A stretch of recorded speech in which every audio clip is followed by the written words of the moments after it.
Yeah, everybody else better stay here.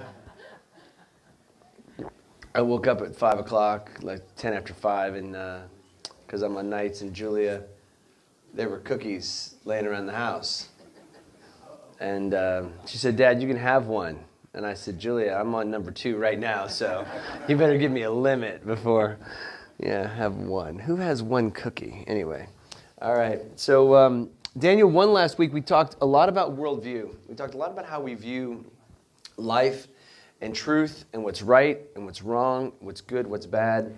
And we looked at the fact that Daniel and his 3 friends were taken into captivity in Babylon. They were probably 14, 15, 16 years old. That Nebuchadnezzar came into the Holy Land. He did it in 3 waves. But in 605, he took these young men over to Babylon, and he was going to now indoctrinate them with the culture and the value system of Babylon. And I talked to you last week about the fact that we live in a time where, and not to always be down on the world, but there's a world system that's symbolized by Babylon in the Scriptures that is trying to push us into that mold. It's trying to get us to think and respond and react in that vein. And we looked last week about how we need to guard, how we see, or 2 weeks ago, how we need to see truth. We told you that, and I mentioned the 3 captivities or the 3 attacks. Babylon attacked in 605, 597, and 586. Nebuchadnezzar hit it 3 times and took the temple out. And I talked about Daniel's authorship because of some of the prophecies over here. We looked at all those are just 5 I grabbed off the top of my head that are predicted prophecies in Daniel. There's a lot more. And so the authorship was debated, but Jesus makes it very clear who Daniel is, that he's a prophet. And the first 6 chapters we looked at a couple weeks ago are more biographical, a little more linear, from 605 to 538, and then the last 6 are more prophetic in nature. There is some prophecies in 1 through 6, but it kind of tracks with Daniel's life. And so we are in, kind of picking up in verse 7. I want to hit the names, and then I want to talk about how Daniel made his mind up. It says, the commanders of the officials assigned new names to them. So I'm going to give you their names. We're going to talk about their Hebrew names, and then we're going to talk about their Babylonian names. And there's a sense here that every one of these names has to do with a relationship to a God. Obviously, the one true God of the Bible in the Hebrew names, and then the Babylonian names to their many gods. And Babylon was like God central. They had all kinds of gods at this time. Okay, so there's going to be a number of different gods that are mentioned even in their names. When we name children today, we don't really necessarily think of, we want to name them a name that relates to God, but that's how they did it back then. And so it says, the commander of the officials assigned new names to them, to Daniel, and Daniel means God is my judge. He assigned the name Belteshazzar. Now there's a Belshazzar, which gets confusing, in chapter 5, but he is named Belteshazzar. And that means Bel's prince. And Bel is a pagan deity. As a matter of fact, if you flip over to Isaiah chapter 46, which you don't have to, I'll read it for you. But in Isaiah 46, which was written a few hundred years before Daniel, verse 1, it says, Bel has bowed down. So he's calling out the Babylonian god Bel. Nebo, also a Babylonian god, stoops over. Their images are consigned to the beasts and the cattle. The things that you carry are burdensome, a load for the weary beasts. And he talks about how the fact that when you have an idol, it burdens you, that you carry it, right? That's why I say a lot of times here that we don't want anything from you. We want what God has for you. And that's important. And I say that a lot. And so idols, they're a burden. You get an idol in your life, I mean, it is a burden, okay? There's some people that have carved out every Sunday afternoon to watch their sports teams. And I'm not against that, right? But their emotions sometimes are up and down with whether they win or lose. And if you're a Bengal fan, I mean, honestly, you're in clinical depression until last Sunday, right? Those poor New York Jets, they keep getting beat by winless teams. But, I mean, you just can't, that's the way idols are, though. Whatever that is. Your idol will always, always, always be a burden to you. And so Bel is Bel's prince. So every time he heard the name Belteshazzar, that was Bel's prince. So he went from being God is my judge to Bel's prince. Now, the next three we know most often. We know them as Shadrach, Meshach, and Abednego because of the fiery furnace account in chapter 4. Chapter 3. But their Hebrew names were Hananiah, which is loved by God, is changed to Shadrach. That's illuminated, sun god.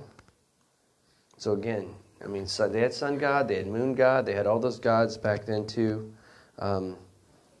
When Abram is called out of Babylon, which is the Ur of the Chaldees, they had a different god for every day of the year.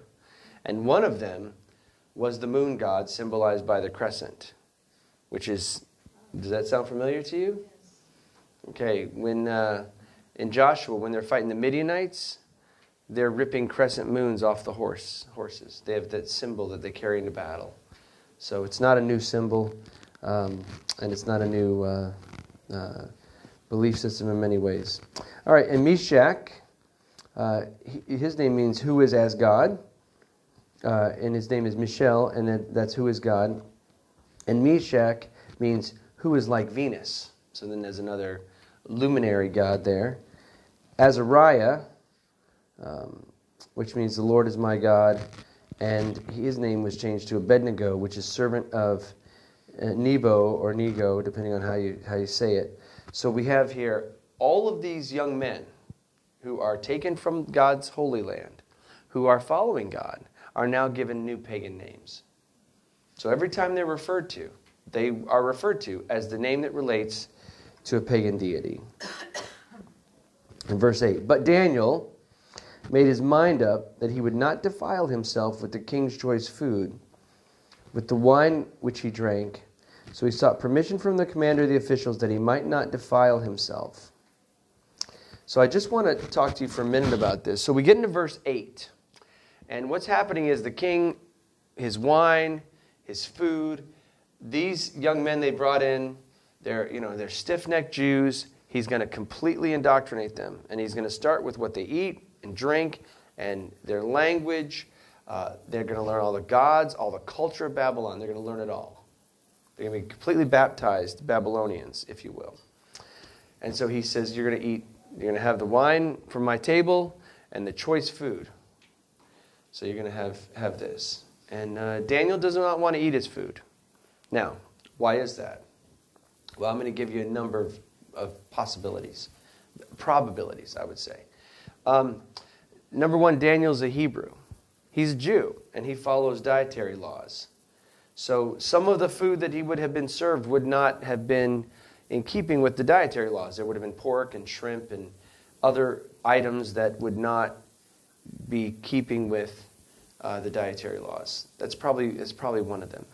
Another thing is any of the meat would have not been killed in a biblical or kosher, what have you, way. They are told to slit the jugular and bleed the animal out because the life is in the blood. They're told not to consume blood. Even look at Acts 15. The Gentiles were told not to consume blood because the life is in the blood. And so that's probably another reason. It would not have been butchered in a way that God had prescribed. And that's actually the most humane way to butcher any animal is just to cut the jugular. I mean, we electrocute ours, right? And then they defecate. And so then that can be problematic when it comes to your food. So, the jugular, that's the healthiest way. Probably another thing, and I think this is probably one of the key things, is that their food would have been offered to idols. Okay, so this is not like going to your friend's house and having lasagna. This is, they would have their food and their meat, etc., and it would all be offered as an offering to their idols, to be blessed by their idols, and then it would be served. So there was a spiritual connection with idolatry. And Daniel made up his mind not to defile himself. Any three of those things would have been a defilement, right, for him as a believer in the Old Testament. And so he says, I don't want to defile myself. I want to feed my spirit. If you have your finger in Daniel 1 and you flip over to Romans chapter 8, because the spiritual becomes defined kind of as an appetite as we get into the New Testament. And he says this. He says, verse 5 of Romans 8, For those who are according to the flesh set their minds on the things of the flesh, but those who are according to the Spirit, the things of the Spirit. So you are spirit and flesh, and you can feed your spirit, read the Word, spend time in worship, biblical community, in prayer, sharing your faith, all those things we talk about here. You can feed your spirit, or you can feed your flesh. It says, for the mind of the flesh is death. That's pretty clear, isn't it? I mean, is that not really, I don't know. How do I interpret that? What does that mean? It's pretty clear. The mind set on the Spirit is life and peace. So if you have a lack of peace, it's probably because your mind's set on the flesh.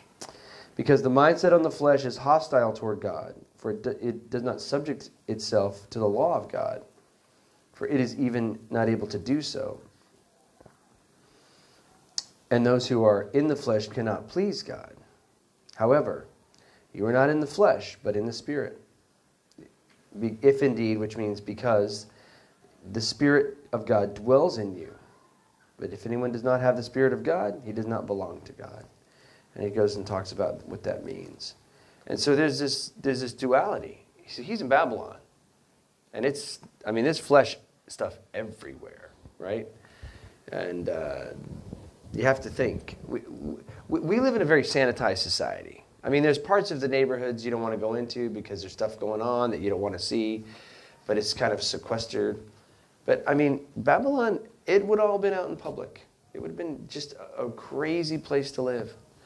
And so he's saying, I don't want to defile myself by eating this food that's been offered to idols that is not in keeping with the way God would have me do it. So he says, I'm going to make my mind up.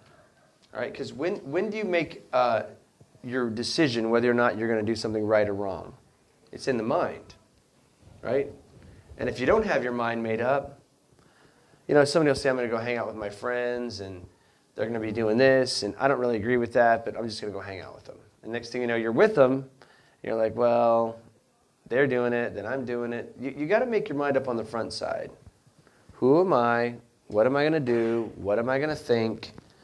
When you open up your phone or turn on your TV or radio or however you get your information, your mind has to be made up before you are told what to think by those who want to control our thoughts, right?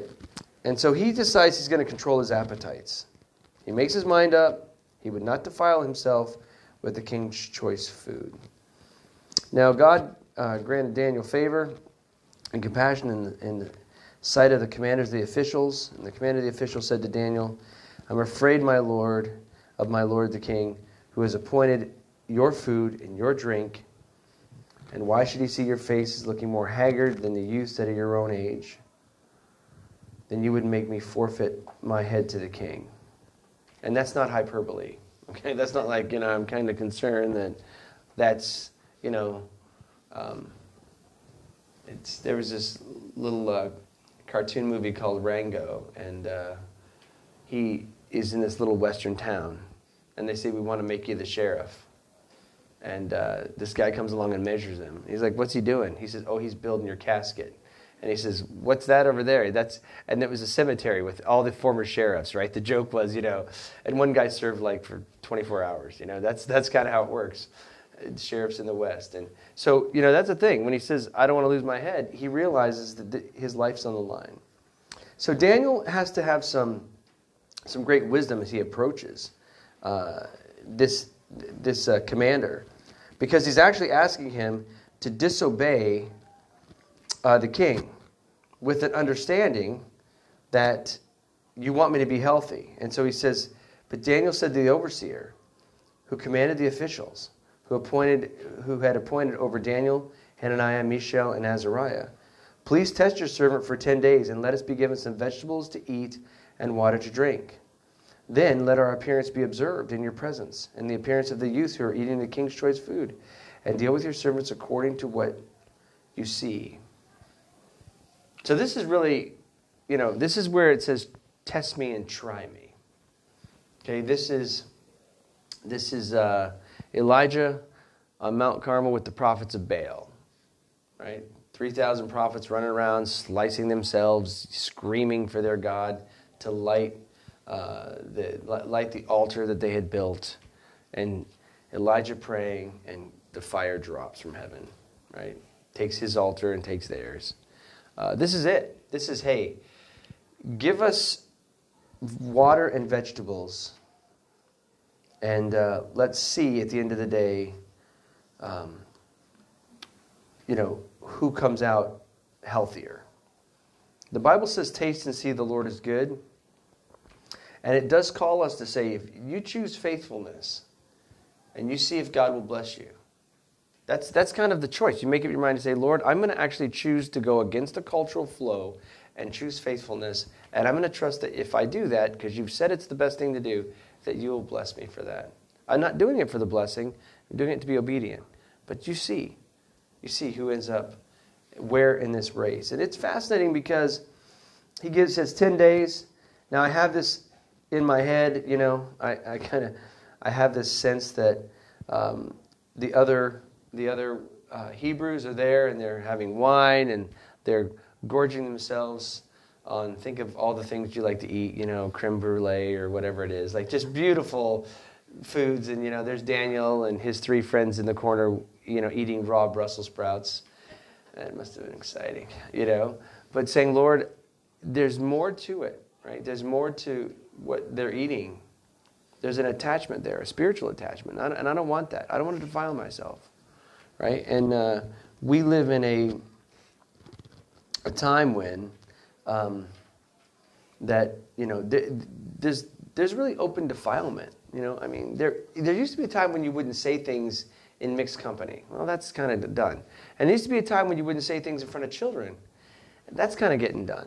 Right? We had the middle schoolers sit in on Sunday, and they're going to start sitting in and taking notes on Sunday morning during the teaching, which is totally cool. I love kids, and if you can understand what I'm saying, which I don't even understand what I'm saying half the time. That's great. Come take notes.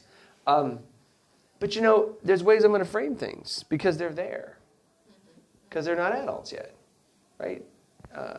Not to just because we need to, and yet here we have this time where, Daniel realized the food wasn't just a food; that it was a hook to tempt him, to lead him further into the thought process and the mindset of the Babylonians. And I've mentioned this before, but Viktor Frankl wrote this really good book called Man's Search for Meaning. And in the first part, he looks at what life was like in Auschwitz, which, a first-hand account. It's pretty incredible. And at the end of the book, he got into a psychological thought process that he developed after spending time there, and then some of his work. I guess he's like a Viennese school of psychology or what have you. And what's fascinating is he talked about the fact that you need to have meaning and purpose in life to make life livable. And that the people that survived Auschwitz were the ones who had meaning. That's what part of the thesis is. If what he's saying is true, which I believe it is, I can't imagine living under those conditions. But see, you have to make your mind up on the front side. What why you exist, what your purpose is. And Daniel knew, you know what? I'm going to forego the pleasure. We read that in Hebrews, that Moses kind of didn't enjoy the pleasure of being living in the Pharaoh's palace. I mean, one day, Moses is living as the son of the Pharaoh's daughter. And then shortly thereafter, he's watching sheep in Midian. He's a shepherd in the wilderness for 40 years. And then after that, he goes back and he gets God's people out of Egypt. And then he shepherds them in the same land. And God was preparing him for 40 years. We've got to just be faithful. And we've got to realize sometimes that the culture offers quick, easy, fun, no hassle, no worry, no, whatever. And that could be a hook. And the next thing you know, you're in a place you don't want to be. So you got to make your mind up. It's the old adage that sin will keep you longer than you want, and it will cost you more than you want to pay. It'll keep you longer than you want to stay. And it doesn't say that on the front side. It doesn't say, hey, if you take this path, this is where it ends up. It says, hey, take this. This will be good for you. Sunday, when I went into work, this buddy I work with, Donald, who got his job back, you guys know about Donald, he bumped his head and it started to bleed. And so I had to take him to the hospital. You don't know sometimes with the bump on the head. We're all looking at his head going, there's hair there, we can't really tell. Does it need stitches? I don't know. So we took him to the hospital. I took him to the hospital. And we sat there together, and the guy walks in, because he's got to give him a drug test. The guy walks in and says, because last year he was injured, and he had to take a drug test too. And the guy looks at him and says, man, you look familiar. And he says, yeah. He said, yeah, a year ago when I lost my finger, you were the guy who gave me the drug test. So it didn't go so well. He said, but this one I think is going to be good. Right?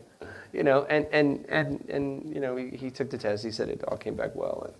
And, but nobody says, hey, smoke this and it'll calm you down.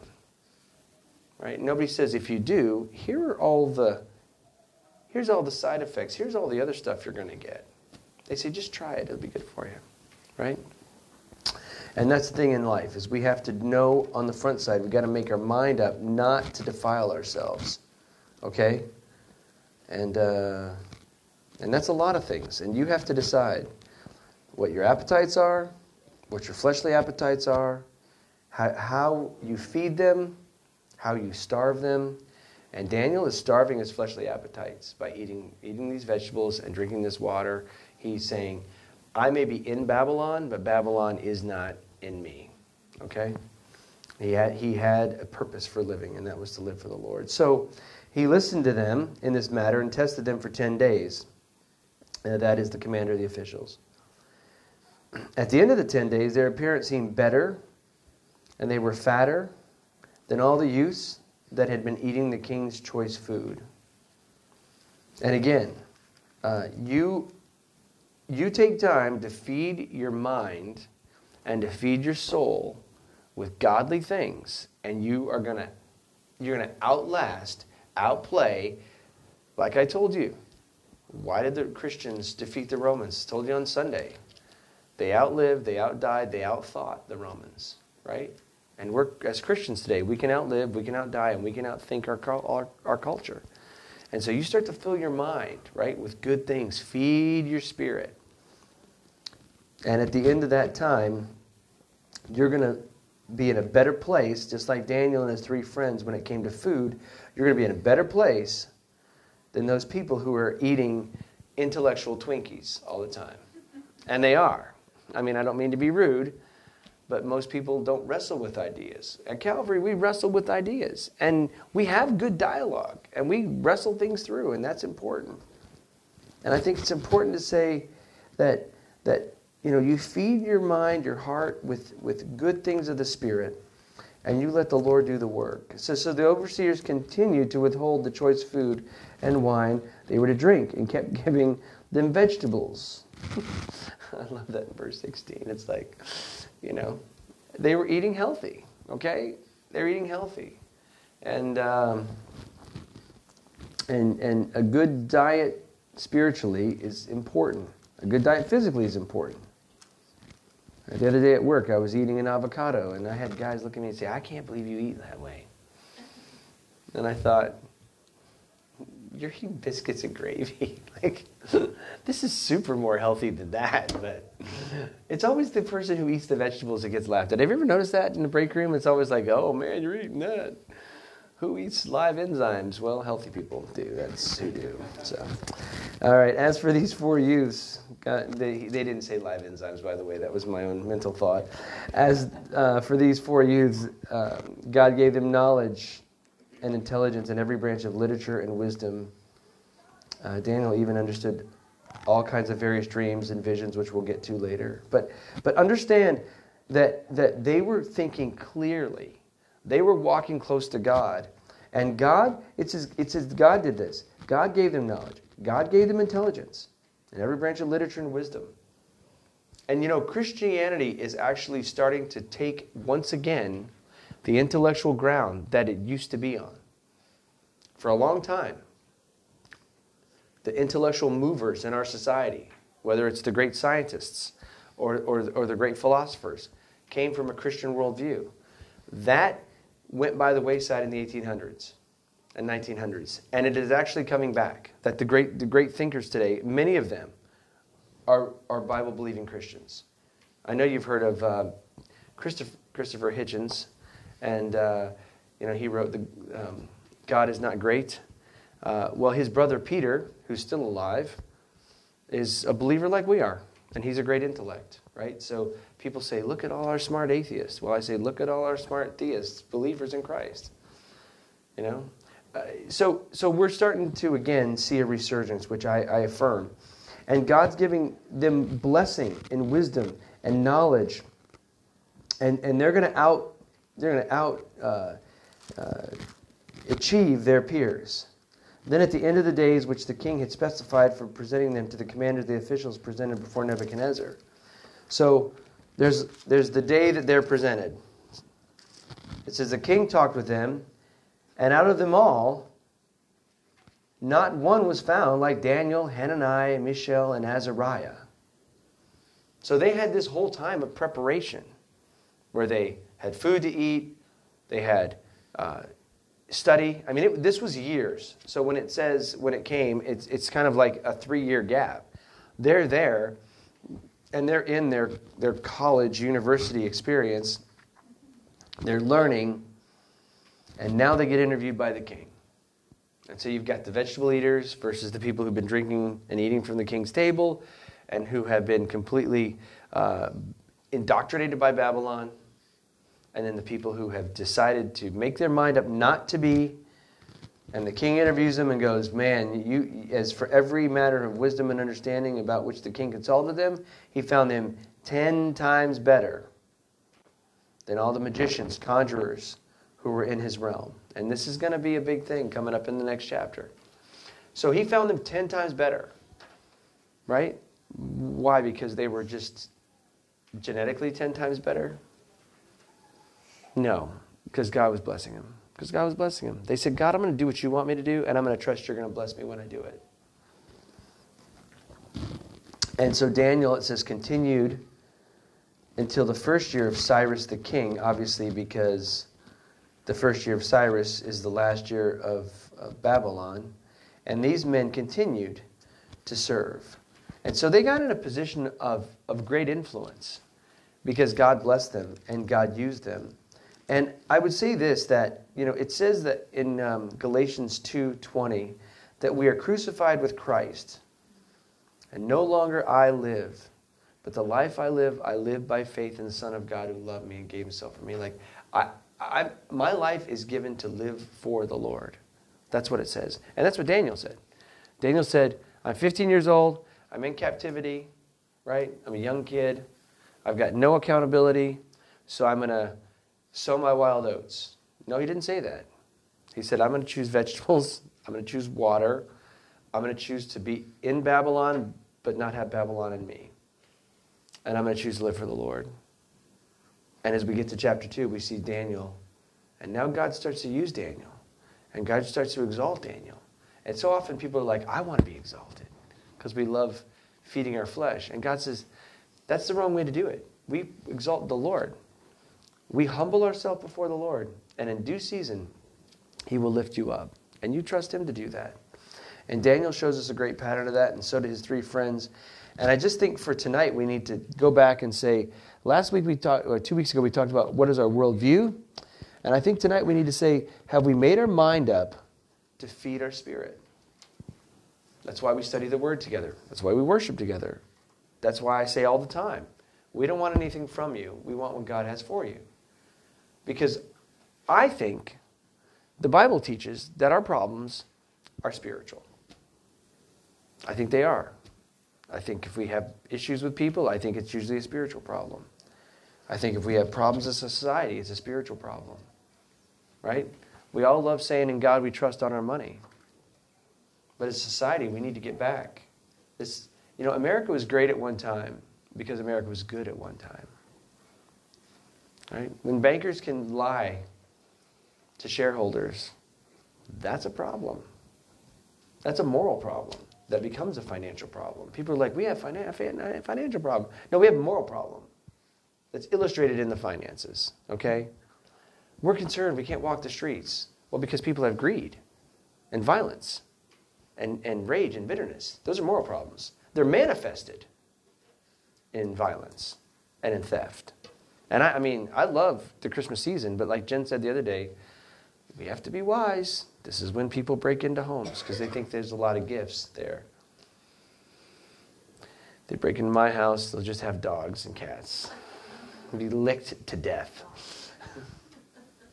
But you know what I'm saying? Like, we all know that. We think, oh, it's December, I better leave a light on because this is when people break in, right? And so it's a moral problem. And so what did Daniel say? Daniel and his 3 friends, Hananiah, Azariah, and Mishael. We're going to give us the name. Call me what you want. But what's in here, I control. And you do. You control what's in your mind, and you control what's in your heart. You're not a victim. You control those. And so it says he made his mind up. We look back in the text. He made his mind up in verse 8. I'm making my mind up. I'm not doing that. And you can too. And you can let your heart follow. Say, Lord, I'm going to be different. The path of flesh initially is always the easiest path. The path of the Spirit's always the hardest. Like I said, sitting there popping, their cauliflower and broccoli and looking over, at the beef stroganoff or whatever they had made and going, oh, kind of smell. In vegetables, it's not like you go, man, I love the smell of this broccoli. I'm sure the smell was like, oh, it smells so good. And they're like, but why? Because they knew this was not offered to an idol. And so let's do that. Let's make decisions in our mind to feed our spirit and do it together as a community and let the Lord bless us. We're going to transition to the communion table. I'm just going to read a little bit. I'll go ahead and flip to 1 Corinthians 11 and just read a little bit.